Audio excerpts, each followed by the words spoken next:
Cumulus Station, 940 and 1510 ESPN Radio.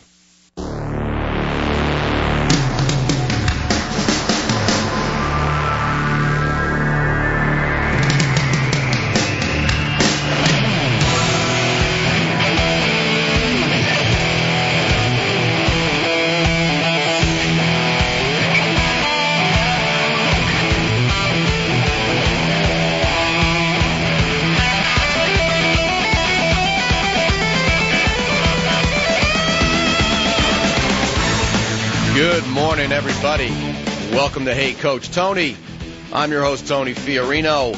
And as you should know by now, each week here on Hey Coach Tony, we tackle the hottest topics in youth sports.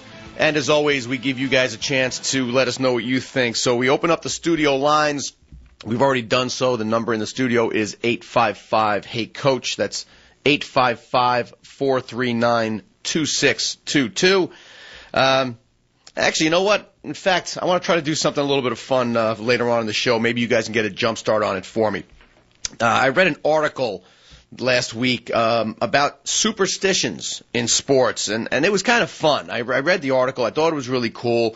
The author talked about how she would try to find specific articles of clothing or a particular place in the house to sit when her favorite team was playing in order to make sure that her team would win. It sounds silly, right? I know it sounds silly, but I also know that a lot of you do it. So I put it up on Facebook during the week, and the Facebook page, by the way, which is the best place to get all your information about the show, is Hey Coach Tony on ESPN Radio. I got a few interesting responses. Got a couple of really cool emails, but if you want to chime in, call Adam here in the studio and tell him your favorite, your weirdest, or your grossest superstitions, because some of them were kind of gross. And when you do, leave him your number, because when we get to the last segment of the show, if you got anything good, we're going to call you back and try to put you on the air with it. In fact, I know I know some of my college teammates during the week told me that they were a little bit afraid to own up to some of the weird stuff that they did when we all played. So tell you what, if you know somebody else's weird superstitions, call in with those as well. Just use their nicknames. We're not going to call people out. Tell us what they did. You know, God knows I got a few of them on some of my old teammates, and I'm going to get to that later. I don't know, Adam. What do you think? The best one we read or put on the air? Maybe we'll get them a Coach Tony coffee mug, or maybe they can sit in with me next week or something. So let's keep track of those. All right? Sounds good. All right. We're going to figure all that stuff out. But if you really have any cool sports superstitions, call us. Let us know about it. It's 855-HEY-COACH. That's 855-439-2622. All right, back to business here. A couple of things I want to tackle this week. But I'm going to start with something that I experience, well, every year for the past couple of years. I'm sure a lot of you do as well. But you know what? I had a bit of an epiphany, just like Ebenezer Scrooge. After all these years of experiencing it, I think I finally caught the real meaning of it. Last Sunday, I went to watch my youngest child play in her weekly travel soccer game. And when I got there, I was told that it was time once again for our favorite yearly tradition. Namely, I'm talking about Silent Sunday. Now, if you don't know what Silent Sunday is, you either live in a cave or you just don't have any kids that play soccer. This is clearly, now that I've had my epiphany, this is one of the most revolutionary concepts to hit youth sports since the jockstrap, quite frankly. Here's how it works. Back in 1999, which, you know what, I never thought seemed that long ago. It's a long time ago. But anyway, back in 1999, the 200-team Northern Ohio Girls Soccer League designated October 3rd, just for that particular year, as the very first ever Silent Sunday. Now, the original idea was that the only sounds to be heard that day would be the sounds that came from the field of play, meaning the players and the referees. Nobody else was to be making a sound that day. That was the original concept, and it's a pretty interesting concept, especially at that time. Spectator and coach and parent behavior during the 90s, if you remember, had kind of topped out as the worst in history. So this idea for Silent Sunday came in response to loud and obnoxious behavior from parents, from coaches, from officials, whatever. It was just getting out of control. Among other things, it was decided that parents were yelling out instructions to their children, while coaches were doing the same thing. Problem was this. Quite often, different instructions were coming from each side, and it put the kids in a really tough spot. Also a problem was the fact that parents and coaches alike had this tendency to berate officials. So, long story short, this Silent Sunday was initiated, and we'll get into some of the specifics of how successful it was, how successful it has been. But if you have something to add to this, or if you happen to have your own favorite story about a Silent Sunday, give us a call in the studio. Again, the number's 855-HEY-COACH, 855-439-2622. By the way, I also wanted you all to, or at least remind you all, now you can the best way to interact with me during the show, if you're too much of a wuss and you don't like to call in and deal with me, the best way to interact is to go to the Facebook page. You can post all your questions and your comments up on the page. The page again on Facebook is Hey Coach Tony on ESPN Radio. Now normally, I got to tell you, I got a direct message on Facebook from someone who wishes to remain anonymous. I like it, so I'm actually going to read it. Normally I dump on people who remain anonymous, but you know what? In this case, I understand, and I think you will too in just a moment, why this person wants to remain anonymous. So let me just get to the message here. The message reads, Hey Coach Tony, the idea of Silent Sunday is great, but only if it's followed. While there is nothing wrong with parents cheering for their children, many do not limit themselves to this.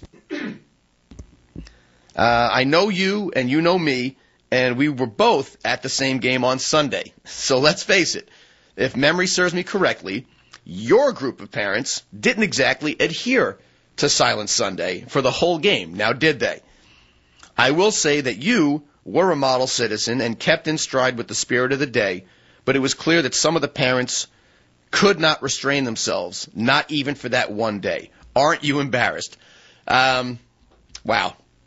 I really thought I was going to get through the show without having to answer for that one. But you know what? And if any of the parents from my team are listening, they're all turning a little red right now, and they're hiding their faces. And you know what? Rightfully so.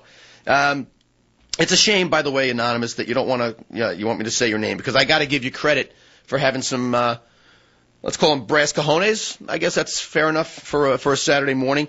I would give you a Hey Coach Tony coffee mug for the brass cojones of the week. But I'm afraid, since you and I apparently know one another, you might, someone around town might see you with it, and they'd know it was you who called them out, and you'd probably get lynched right in town square. But since you bring it up, I will address this. And here's where we get into a little bit of opinion. The reality of the situation is Silent Sunday, like many other things that are good for us, start off with the best of intentions. They begin to evolve. They take on a life of their own, and there develops a bit of gray area. Getting back to the parents who I share the sidelines with when we watch our girls play, we are indeed a very enthusiastic, a very emotional group of parents. And again, and we're a very loud group of parents. No one is going to, anybody want to call in from our team and tell me we're not loud? Come on. I dare you. Double dare you. Anyway, we are loud. We are enthusiastic, but you know what? We also are very positive. And I personally found it enlightening. I found it interesting to watch the dynamic. I promised my wife that I was literally just going to keep my mouth shut. And I did, and I got to watch, interestingly watch the behavior of the parents. And what started to happen, the fun part for me, was those of us who tend to be the most outspoken at the games, during the course of the game, which, by the way, I think we actually went down 1-0, which we never trail a game, ever. These girls are really good. The parents were chomping at the bit.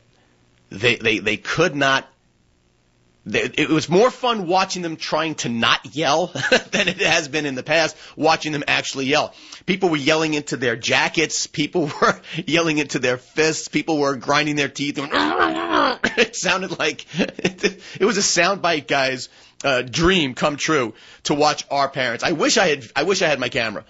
I would have videotaped that game, because the reality of the situation is we insist as parents, that our kids absolutely cannot and will not perform if we're not telling them every last thing to do. And I'm going to get to some more of that in a second, because it really is kind of interesting. But to answer your question, Anonymous, am I embarrassed? At the end of the game, we, and I'll say we because I am a part of that group of parents, so while I did keep my lip zippered, by the end of the game, I think we took a to hell with it attitude, and we just started cheering the girls and relatively loudly. And they played well, but the fact is I'm not embarrassed. I think there are some things that we'll talk about in a minute that really outline the real purpose behind Silent Sunday, and some things that we can do that doesn't have to make it absolutely silent. But getting back to this group in Ohio that actually invented Silent Sunday. They said the idea for Silent Sunday basically crystallized during a tournament that they had just the month before, when the noise, specifically from the youngest age groups, was, and I'm going to use the quote from the original article, out of control. It seems the younger the kids are, the more out of control the parents get, with yelling instructions just being so loud. It was just nuts.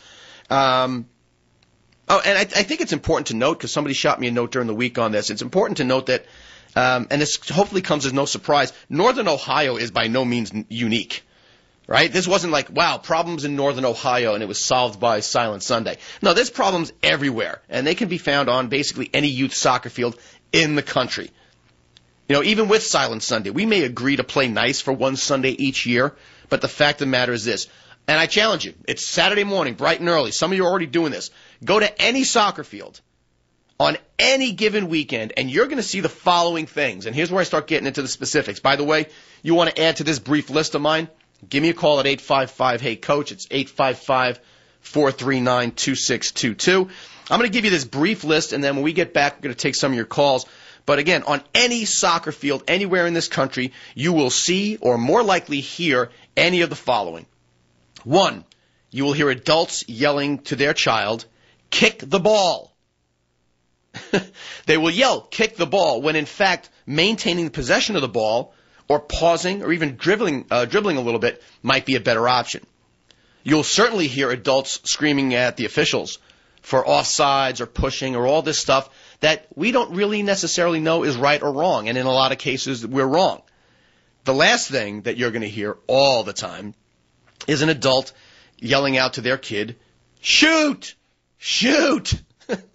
When a lot of times, especially as these kids start to progress, a lot of times passing the ball to a more open teammate with a better angle or closer to the goal might indeed be the better choice. This list goes on, and I'm going to get to this when we get back from break, because listen, let's face it, more adults are supportive. Most adults are supportive of their kids, right? And I think it's fine that they come to the games. My real problem is this. Most of us know very little about soccer, and a lot of things that we're yelling are just plain wrong, and it's counterproductive for the kids, and it's counterproductive for the coaches. Think about it. The things I just listed aren't just wrong. They drive me nuts. Go through that list again. Again, adults yelling, "Kick the ball" to their kids. I want you to think about that one and call me after this break, because I want to get someone else's opinion before I lose my mind. And the other one is adults insisting their kids shoot. These are things you're going to hear at every single soccer game you ever go to at the youth level. And I want to know what you think about it. So give me a call at 855-HEY-COACH. That's 855-439-2622. Well, like I said, we do have to get to a quick break. Before we do, I do want to remind you again, we are moving more and more of the show's content and interactions over to Facebook. So make sure you look for me on Facebook. It's Hey Coach Tony on ESPN Radio. When you get there, make sure you like the page. You can get a jump start on the topics for the week. You can suggest your own topics for the show. You can nominate your athlete or your coach of the week. You can watch the videos right there on the left side of the screen. There's a section that says videos of past shows. You can post up whatever you like. I mean, I might delete it if it's off-colored. You want to keep telling me how bad the show is. But whatever you need when you're not actually listening online or live, you can get on our Facebook page. So, again, it's Hey Coach Tony on ESPN Radio. You are listening to Hey Coach Tony. Coach Tony. Hey, welcome back, everybody. You're with Hey Coach Tony this fine Saturday morning. Right before the break, I started outlining a couple of quick points. And, by the way, we got some messages in on the Facebook page. I will get to those in a second. Remember, the Facebook page is Hey Coach Tony on ESPN Radio. But before the break, I gave you a couple of things that I feel were kind of the origins of Silent Sunday and why it has merit. Go check out any kid's soccer game, preferably one that's not your own kid, so you can pay attention to what's happening there. You're going to hear three things that drive me nuts. The first I said is adults yelling the all-time favorite soccer mom quote, which is kick it, kick the ball. You're going to hear the parents yelling at the refs, of course. And the other one is going to be whenever the ball touches the foot of your own kid, you're going to yell, shoot it, no matter where the hell on the field your kid is. Well, this list goes on, and I'll get to some of your thoughts on this in a second. Like I said, most of us are supportive of our kids. We can all agree on that. And I do think it's fine that we come to the games. Let's not blow this out of proportion. My real problem is this. Most of us really do know very little about soccer. And a lot of the things we yell are just off base, they're wrong, and what we don't realize is that they're very counterproductive for the kids and for the coaches. Think about it. These things aren't just wrong. They are bordering on insane. Think about it. Adam, I want to hear your opinion on this. The kids are playing soccer. We all know that. With the exception of the goalie, what is basically the only thing a kid can do with a soccer ball, Adam? To kick it. Kick it! Yet we have Mongo parents. What else? Kick it! Kick it! What the hell's the kid going to do? Take a bite out of it? It's a soccer ball, and you're playing soccer. My God.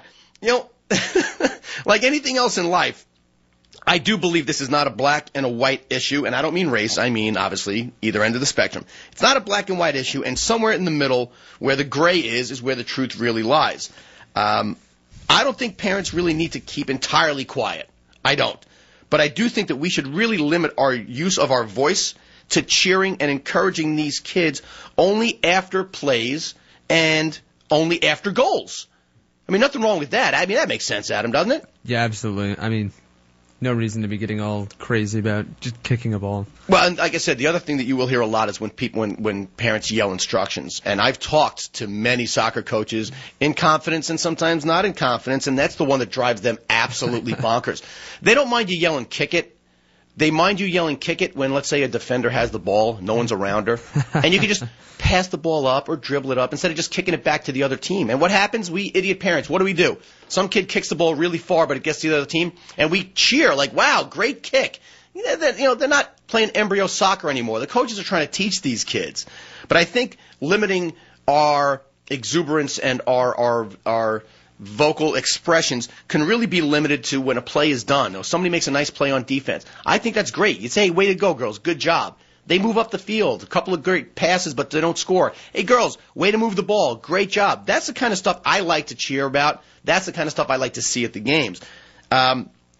Aside from being a nice, happy medium that would eliminate all the instruction that we give, I think it also makes the coach's job a bit easier. So let's keep a lid on the advice and on the criticism and on, obviously criticizing the referees on the other team. And I promised I'd get to some of these Facebook messages, and I will, because I got one here that comes in from Eric in Westchester. And Eric writes, hey, Coach Tony, I do not participate in Silent Sunday. All right, this sounds good. All right, yeah. About 3 minutes into the game, when the referee reminded me it was Silent Sunday, I thanked him. And I told him that his job is to ref the game, and my job is to coach the game. I thanked him for his reminder, told him I do not participate in Silent Sunday, and just simply continued to coach. If I wanted to play ASO and have a snack, I would not be in Division I of the, I'm not going to say the league. If I wanted to play ASO and have snack, I wouldn't be in Division I of the league. Wow, taking a quick shot at ASO, one of the largest youth sports organizations in the world. All right. I'm going to go on. My punishment was a -1 rating from the ref for sportsmanship. Now, if you guys don't know what I'm talking about here, what Eric is saying is coaches and parents during, at least in our league, each game you get a rating for your behavior and your overall conduct as a group of parents, as a group of coaches. And it can range from a -2, which is the worst you can get, to a 0, which I guess is neutral, to a +2, which means, wow, aren't you just the greatest ever? So that's what Eric's talking about. So for telling the official rather, I'm just going to coach and you just ref, he got a -1. Okay.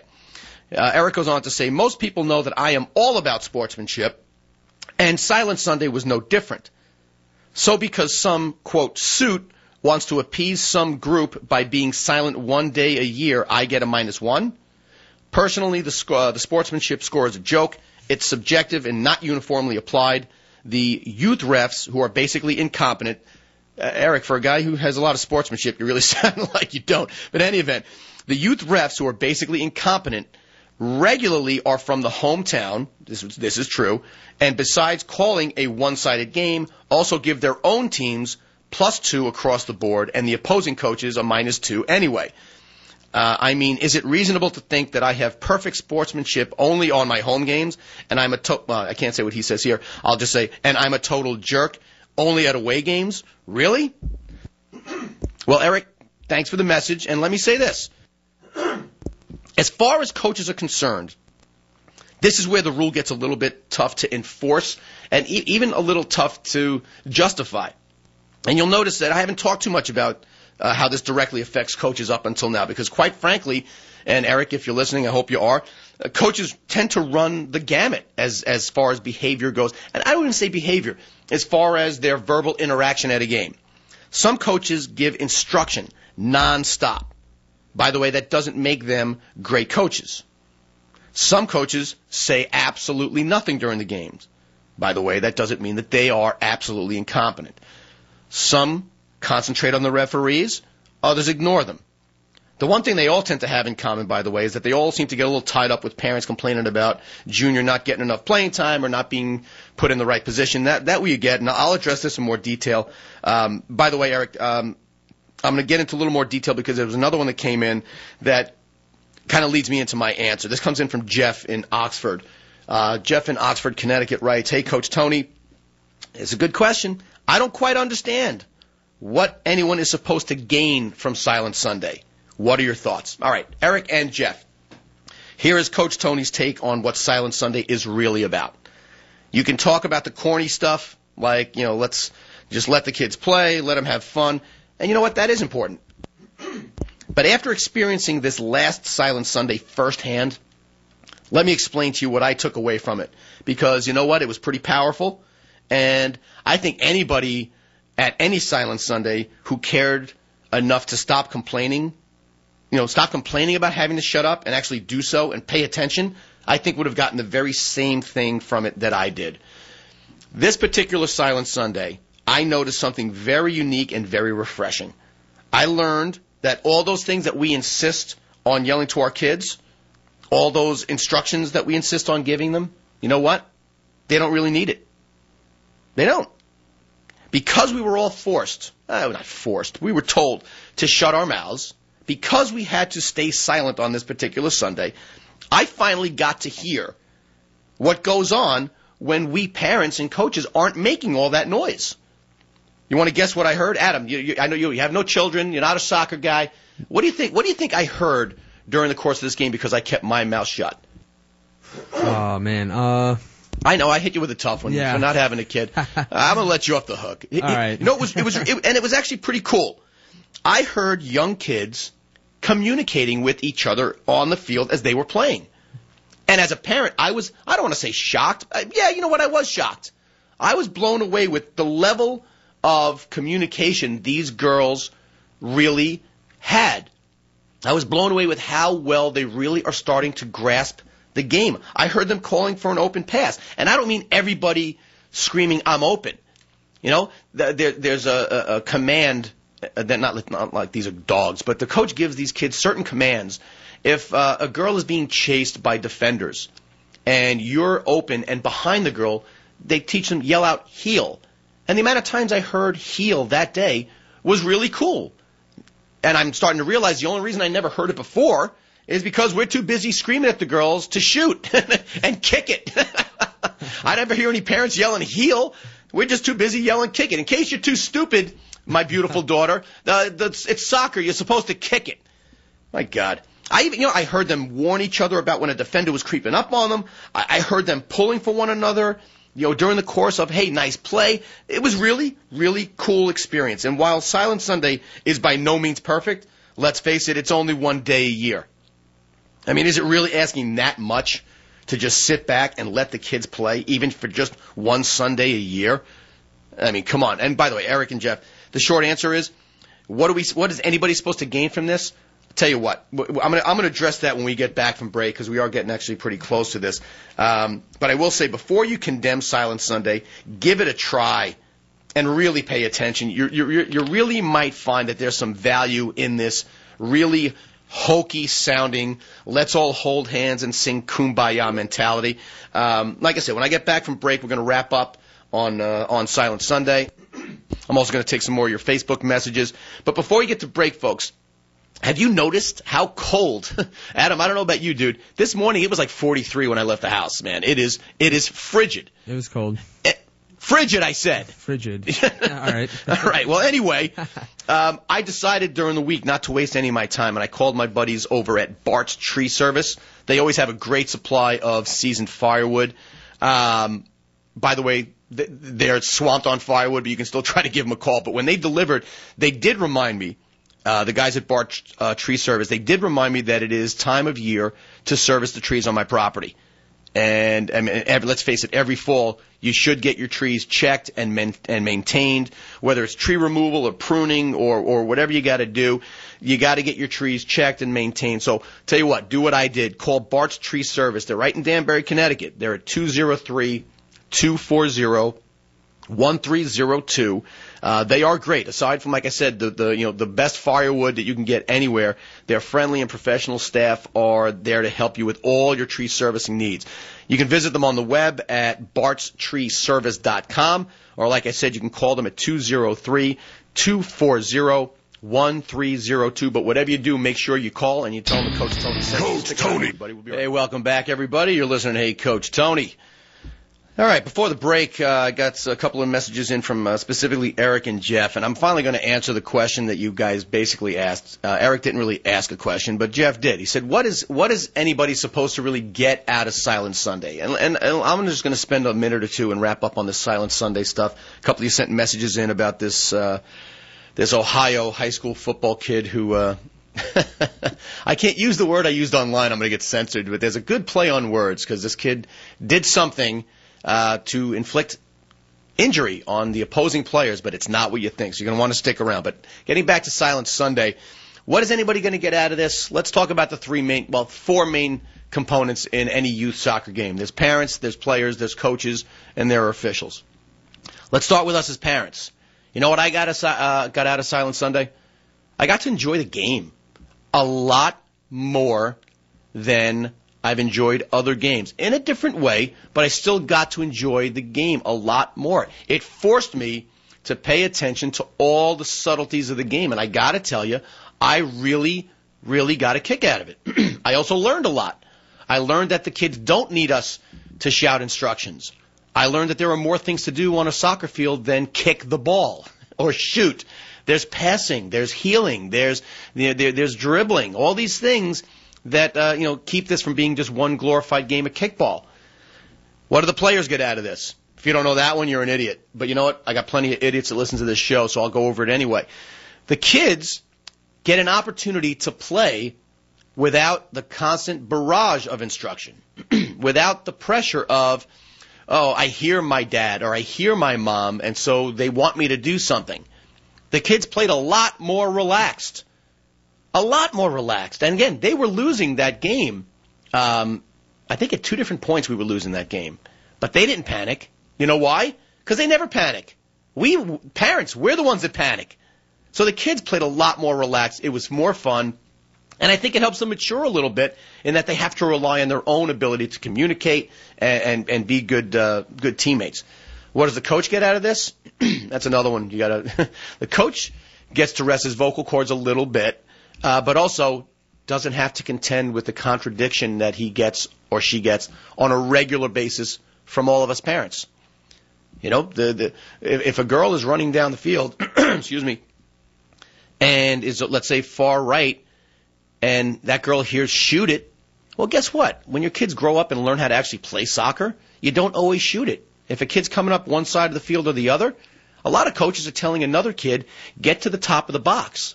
And the right play is to pass the ball to the middle, just like it's a corner kick. And the girl who's smart enough and disciplined enough to go to the middle instead of just running to the ball will have a nice opportunity to just lay a foot on the ball and score a goal. It's cool to watch. So I'm watching it happen now, and a lot of you know I'm not a soccer guy. So the fact is the coach gets to see his own or her own plans actually carried out without having to fight uphill against the instructions of us parents. Now, the last one is the most obvious. What do the referees get out of this? They probably get the most enjoyable game that they will have officiated all year long because parents have to shut up. They don't get to complain about every single call. You know, we can knock girls to the ground and cause them to bleed. One of our daughters gets, bumped into and we're screaming for fouls. Let's get a grip here, All right, hopefully that answers your question. And the last thing I'm going to say about this Silent Sunday, and this is for the coaches. Coaches in general, whether they're amateur parents, older players, or even paid professionals, try this. And this again relates to Silent Sunday. Save the specific advice, and this is for all sports, by the way. Save the advice for before the game, halftime, after the game, more importantly, at practices. I really believe, and you've heard me say this many times, if a coach has done his or her job during the week at practices, leading up to the soccer match or the baseball game or the chess tournament, whatever it's going to be, the kids really should not need much more tactical coaching during the actual game. And I do believe it's kind of counterproductive. If you're making corrections, that's one thing. But I think even coaches, I'm learning, if you do a good job, the kids do not need the very specific instruction that we give them on a constant barrage basis. Adults, sit back, enjoy the game. Coaches, take notes, enjoy. Just don't overdo it. If there's one thing I got from all this, just don't overdo it. There's much less of a need for us during the games than we all think. We don't have that much of an impact, period. I got a couple more Facebook messages. By the way, thank you for using the Facebook page and for sending me direct messages. The Facebook page is Hey Coach Tony on ESPN Radio. But we're going to move on because there is a story that came to us. Silence. Here we go. I didn't even realize this. One of the greatest inventions in youth sports, Silent Sunday, came from Ohio. Guess what else came from Ohio? One of the most disgusting youth sports stories ever. And I don't know how else to explain this. A lot of you might have heard about it.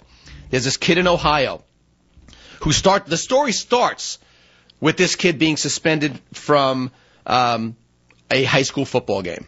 For whatever reason, and I still don't know, the kid was suspended for a game, but he showed up to support his team anyway. He was dressed. He showed up to support his team. Well, I don't know about support, but this kid probably made more of an impact that day than if he had actually played in the game. If you don't know what I'm talking about, a 16-year-old kid from Washington Courthouse High School sat on the sidelines and watched his team roll over McLean High School 26-0. After the game, he lined up with his teammates for a show of respect and sportsmanship to their opponents by doing what? What do we always do? We shake hands, we give high fives. Well, one by one, members of the McLean team were wincing in pain, holding and shaking their hands. Turns out, and I don't mean to laugh because it's not funny. It's disgusting, but it is funny. All right, hell with it. This kid had strategically placed in his football gloves thumbtacks. And with each high five that this kid delivered, he punctured the skin of the hands of his opponents. Since he is 16 years old, they're not going to release his name, which stinks. I mean, it does stink. This kid deserves to get called out. And if I find his name, I'm going to do it. But can you believe this? Adam, did you hear about this?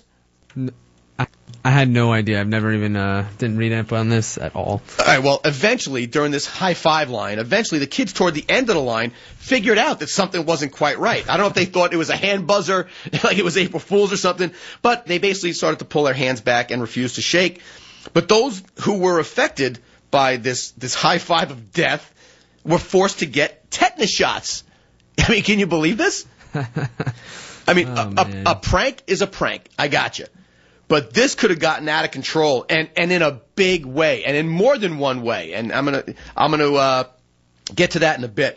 I'm not sure what you think about this, but give me a call in the studio. It's 855-HEY-COACH. It's 855-439-2622. We got a message in. Actually, this was an email that came in yesterday from Jack in Stanford, who asked a great question.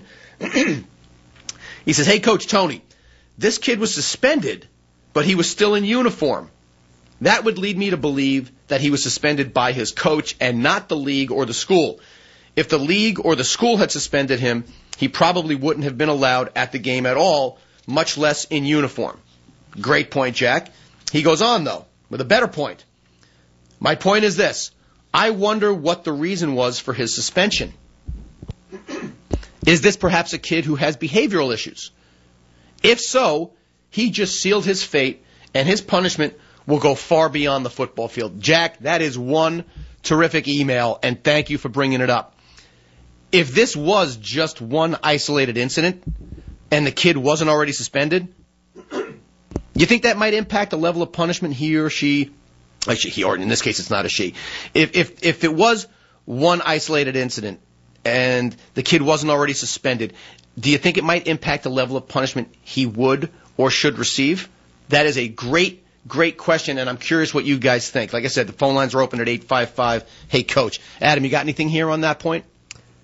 Not really. I mean, I can't believe someone would actually do something like that. It's pretty ridiculous. But like I said, this is a kid who was already suspended for a game by his coach. I mean, why? God, these people are so stupid. But, I mean, I really want to know. If somebody has the answer to this, by the way, if there's an update to the story, give me a call, because I want to know. I want to know why this kid was suspended. Yeah, because if it was for behavioral reasons, and how do you serve your punishment? By basically breaking the law and committing an assault. Probably not the best way to get yourself back in the starting lineup. Yeah. I mean, I can understand pranking your team, but to do it to the opposing team. Yeah, pranking even the opposing team, that's fine. But you know what? In this day and age, you're 16. You're not this kid's a complete idiot. But think about what. Well, actually, before I go into what could have happened, I did get something popped up on the Facebook page. It came in from Rob. Hey, Coach Tony. Normally, I would defend a 16-year-old kid, a punk, a prankster. Punish him by making him publicly apologize to all the kids he affected. People are saying what bothers them is that he didn't even play the game.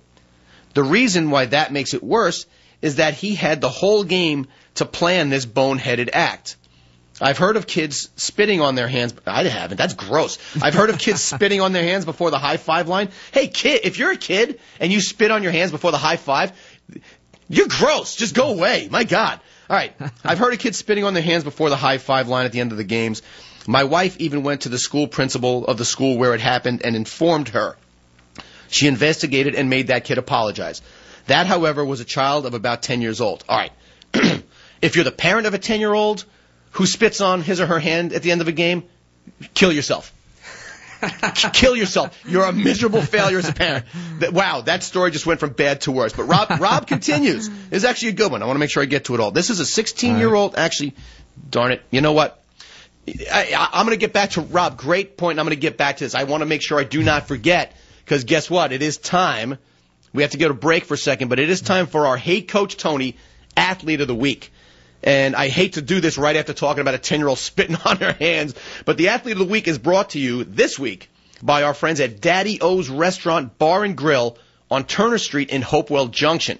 Daddy O's has one of the most elaborate menus in the area, so whether you're in the mood for just a great burger or a sandwich or a 5-star, 4-course gourmet meal, Daddy O's will certainly not disappoint. And guess what? I found out something really cool. If you go to Daddy O's in Hopewell Junction and tell them that you heard about them on Hey Coach Tony, you're going to get 10% off your bill. Adam is already running to the parking lot. I'm on my own for the rest of the show. Adam loves a good deal. But seriously, tell him you heard about it on Hey Coach Tony. You get 10% off your bill. Call Daddy O's at 845-221-3444. And remember, tell him that Coach Tony sent you 10% off your bill. But anyway, the athlete of the week is a kid by the name of Michael Turi from John Jay East Fishkill High School. Mike is a cross-country runner, and I heard about Mike from Coach Lee at John Jay, who emailed me and explained how Mike has made such a significant improvement from his sophomore to his junior season, and he's just telling me that they're expecting some really big things from him in his senior year. Well, last year, just so you know, Michael had a very impressive showing in several meets, which culminated in the Section 1 Coach V3, the Northern County Championship, the Section 1 Class AA Championship, and the New York State Class AA Finals. This kid is clearly going to be a contributing force in the current cross-country season for John Jay East Fishkill, and we will certainly keep an eye out for him when it comes time for states again this year. Michael Turi from John Jay East Fishkill, take a bow, kid. Job well done, and congratulations again on being nominated our Hey Coach Tony Athlete of the Week. Remind you again, Hey Coach Tony Athlete of the Week has been brought to you by Daddy O's Restaurant, Bar, and Grill on Turner Street in Hopewell Junction. I found out this week, and it's worth mentioning, Daddy O's is a proud sponsor not only for the track team, but for fundraising events for all the athletic programs at John Jay East Fishkill. The place is great. So remember, whether you just want a great burger or a sandwich or a full gourmet meal, Daddy O's in Hopewell Junction is the place to go. And remember again, if you go into Daddy O's and tell them that you heard about them on Hey Coach Tony, you're going to get 10% off your bill. Call Daddy O's at 845-221-3444. You're listening to Hey Coach Tony. Coach Stick around. Tony. Right back. Hey, welcome back, everybody. Before the break, and congratulations again to Michael Turi, our Athlete of the Week. But before the break, I was going through a Facebook message we got. Facebook page, by the way, Hey Coach Tony on ESPN Radio.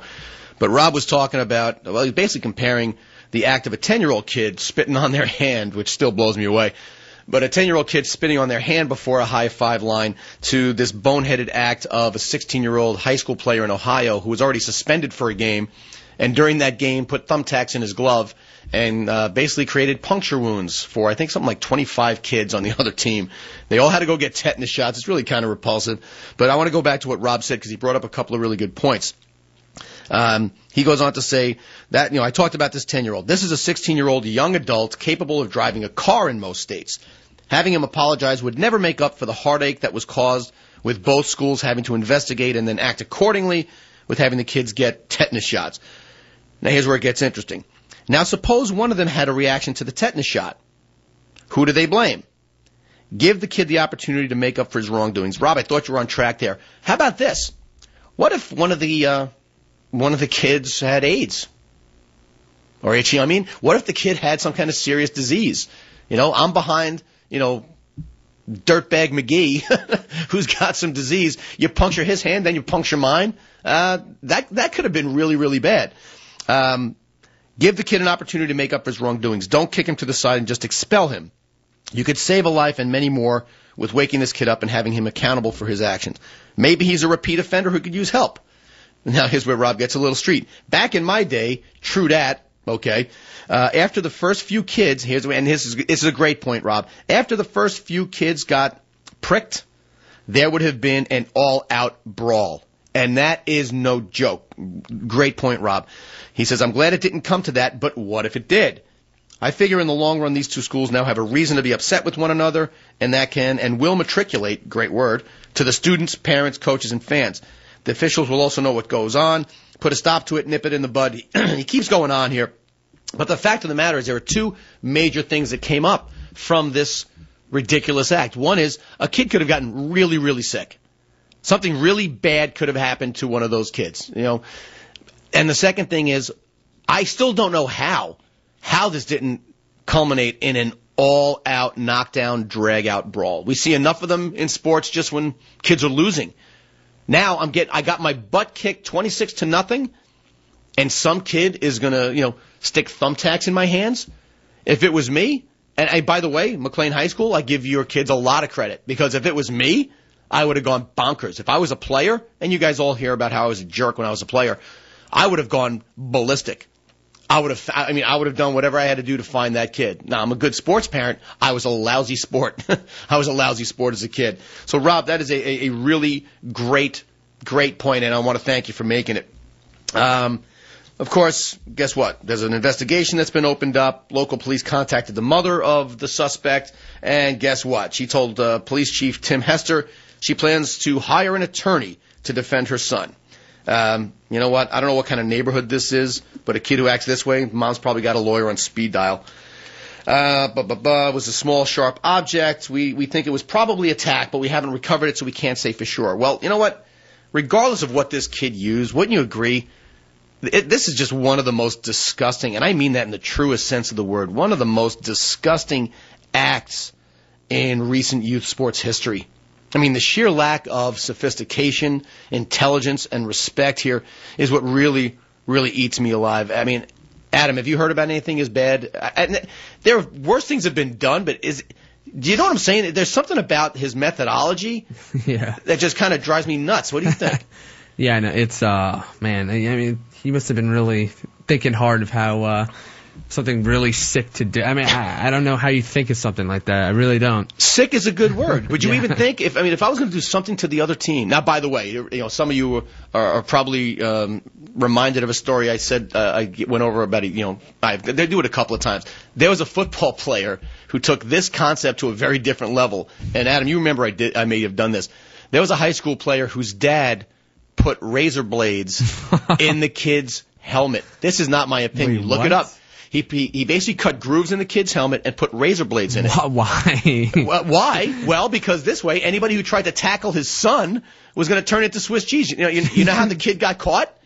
How? Well, everybody was bleeding. Well, that makes sense. The kid's arms were bleeding profusely during this game because the dad put... Now, I mean, you should be laughing, but... No, you should be laughing because how do you expect to get away with this? I don't know. I mean, do you have a quick change to another helmet? I mean, you're going to they're going to figure it out. This idiot got caught. I mean, It was kind of ridiculous. Jeez, lucky no one got killed on that one. Exactly. God. Some guy, his helmet comes off and gets his head in a play, gets his carotid artery severed. All right, Adam, now you're sick because that's not funny. Yeah. All right. Listen, all right, repulsive story, grotesque, hate it. When you find the kid, I'm telling you, string him up. This kid deserves some severe punishment. Anyway, I'm going to do a quick bit here. I wanted to get into superstitions a little bit because I read this article last week that discussed the impact of superstitions in sports, and I hadn't really thought about that for a very long time because as a coach, I am not very superstitious. As a player, specifically a baseball player, I was enormously superstitious.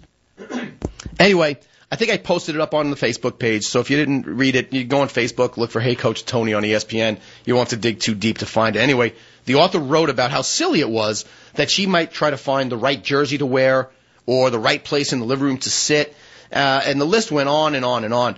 And I decided to ask some of you about your favorite or weirdest superstitions. You know what? I was massively disappointed in the Mongo Nation. The lack of creativity and originality you guys showed was repulsive. I mean, hey, Coach Tony, when I was a sophomore, I went a week without changing my socks because we were on a winning streak. If I got one more story about some loser not changing his socks, I was going to go out and I was going to shoot myself. Guess what? You don't change your socks. Okay, you're an idiot and your feet stink. Get the hell away from me. That's weak. Very weak. The other disappointment, by the way, and I hope I get to this because I just got a couple of minutes left. The other disappointment was that all my rough and tumble college teammates were all too afraid to man up to the things that they did. So guess what? Time to spill the beans on these losers. And I'm going to dish a little dirt. I told you idiots that if you didn't give me some good stories, that I was going to tell some good stories of my own. So here goes. What does this have to do with youth sports? Nothing. But I'm calling out a couple of idiots that I wanted to get involved in the show. And I'm not going to use their last names because litigious jerks might try to sue me. All right, Jim R., if you're listening, I know that you always traveled with a roll of toilet paper in your bag in case we were playing somewhere and you had a little emergency or accident. And you know what? Guess what else I also know? I know that you used that more than once. Greg P. Yeah. All right. I know that you should have spent more time with Jim because if you remember, at the charity marathon baseball game we held one fall, you went behind the dugout and disgraced yourself and your family by leaving a road apple that would have shocked a Central Park buggy horse. All right, Adam, all right, the list continues. You think I'm done? Nuh-uh. Mike A. Mike A., if you're listening, and I know you're trying to erase this from your memory, you used to keep a dickie in your bag in case it got too cold, you wuss. You think I forgot that? By the way, a dickie is not a bad word, Adam, so don't worry about it that you missed the dump button. Don't worry. Back when we played, turtlenecks were in fashion for baseball players, especially in the fall. And a dickie, if you don't know, is basically the neck part of a turtleneck without the shirt. I don't even know why the hell anyone would even think of that, much less wear one. But Mike A., not only did you have them in your bag, you had them in assorted colors. You loser. All right, John, you think I'm done? Nuh-uh. Oh, man. John F., remember finishing up a game on the mound and then going for a run to show off to the girls because you pitched well?